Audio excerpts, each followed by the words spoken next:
Continuing on with the lecture number 14 and unit 5, we are now going to be talking about the names of God and continuing what we started last time. Now this might sound a little dumb to you, but it is an illustration of how Muslims want to keep thinking about God. You know, when we are sensitive to what Muslims are trying to do, we're more tolerant of their methods. And what they do, I suppose it's more of a village tactic, I don't know, but they do look at their hands to remind them of God. And if you crunch up your hands, both of them, really crunch them up. In Arabic, you see in the left hand the Arabic number 8 and number 1. That's 81. And then if you look over to the right hand, you may have done this before, I don't know. But you see the number 1, at least most people do, and then number 8 there. So 81 and 18 amount to the 99 names of God. Now that might sound a little bit strange, but Muslims do use the name of God in different ways. In other words, the folk Muslims will use it in a different way. The talisman is very, very common. Bill Musk talks about this, The Unseen Face of Islam, on page 208. Another book that comes to mind is Shem's Friedlander, The 99 Names of God, in several languages, in Nigeria and Pakistan. And I guess we could also mention some other books. But the 99 Names of God, also I could have mentioned David Bentley, The 99 Beautiful Names of God. But a verse in particular here is the Quran, chapter 59 and 24. It just says that to him belong the most beautiful names. It doesn't say 99.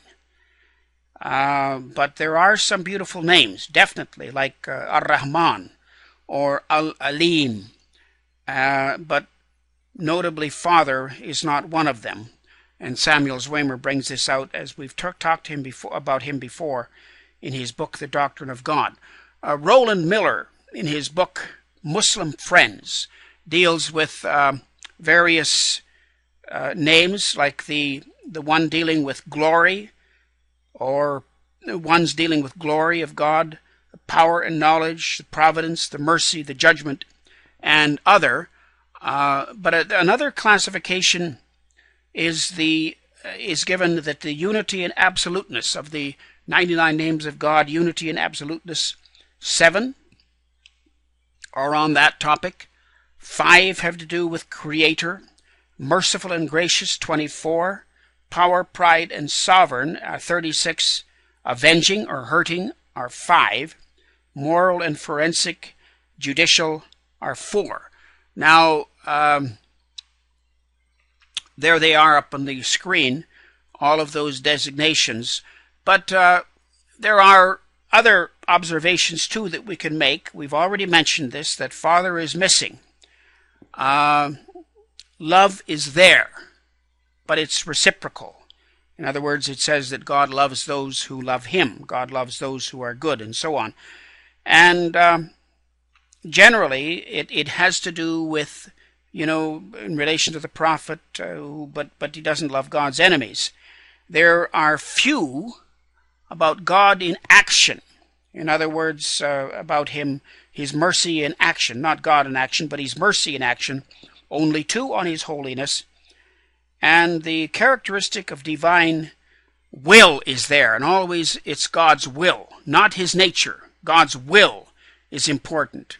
So one could ask, is adultery wrong? Is it inherently wrong because that is, or just because God says so? Is it arbitrary? You see, this is the question. Now, the names of God in liturgy are very, very important. In other words, what do Muslims what do? Well, they always begin by by saying, that in the name of God we do this and we do that. So it's very, very important, God in liturgy. Now, they would say Bismillah on pretty well everything they do. Bismillah ar-Rahman ar-Rahim, in the name of God, the merciful, the compassionate. And not only those who give speeches do that, but also profs and teachers and so on begin the same. They do that when they start a letter. In other words, they would always start it with Bismillah. They might, write 786 at the top or something like that. But, Christians have done that too. The Copts always would begin this way, in the name of the Father, and so on. And that's the way we used to write letters. Now let's think about the attributes of God. There are eternal qualities, existence. In other words, God exists without origination, priority, continuance. God is eternal, uniqueness, self-subsistence, and his unity. There are essential qualities as well. Power, God is omnipotent. He can raise the dead. God's will is very, very important. In other words, he does what he wants to do. God's knowledge, he is omniscient, past, present, and future. And life, God is the source of all life.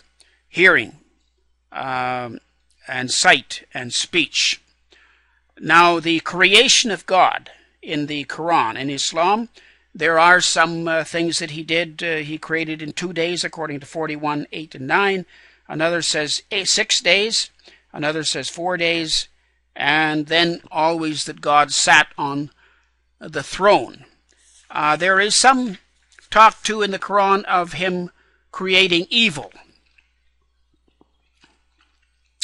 In 113 and verse 2. So that's part of it. Now, the oneness of God, Tawheed, is very, very strong in the Quran. There is no God but God. There is the negative, the denial that others are on par with God, of course. Then there's a positive, that there is one God who is God and none other. The two words there would be Ahad and Wahid are the two. One, Wahid in the sense of essence, internally, incomparable with anything. He's unique. God is one in essence. There are no parts, no partners, no associates. God is, there is no physical description of him, and he is incomparable. Now there are, we could also say that he's one in attributes. This is usually expressed in participle relating to the actions about God. That is his will. Not that he is love, but that God is loving. In other words, he can act that way. The oneness of God is what we talk about next. He is one in his works. That is because he is one in his will. And there are some Arabic words there that describe him. Al-Mukhalafa, distance, the distinction between the ordinary, the usual human beings, and the ultimate means that which are inaccessible to thought or imagination. You can't even imagine how great God is. Bila tasbih, without implying similarity. Bila kaif, without asking how. You see, you don't really do that. You never ask how. And one within the theology of Allah. Oneness against polytheism. His transcendence versus immanence. He controls all gods, and he is almighty. Now the last one is the power of God. He is absolute. Absolute. Just a few days ago, I guess it was, on Sunday, we had a meeting in a local mosque, as we often do. Not often, but we do periodically. Meetings for better understanding. And the person who is a professor at the University of South Carolina was talking about God, and he made a statement that I wrote down. He said that Islam is a religion of the absolute. Christianity is a religion of love and miracles. I didn't get a chance to ask him what he meant by that, but definitely the power of God is in his absolute, unquestionable. He does what he wants to do, and humans must acknowledge that. They must deal with him. He has the ability to do anything and everything he wants to. He has authority. Nothing that God must or should do. He does not have to be just. You see how far they take it. And so what do? We stand in awe. We stand in awe of him. And what should our response be? Well, it should be celebration and worship. All laud to the Lord of greatness and magnitude. This comes out of Muslim devotions by Padwick. All laud to the Lord of power.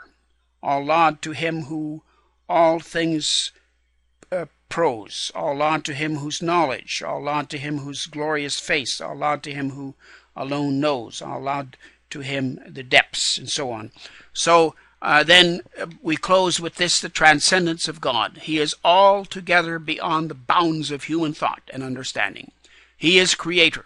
There is nothing like unto God. So that is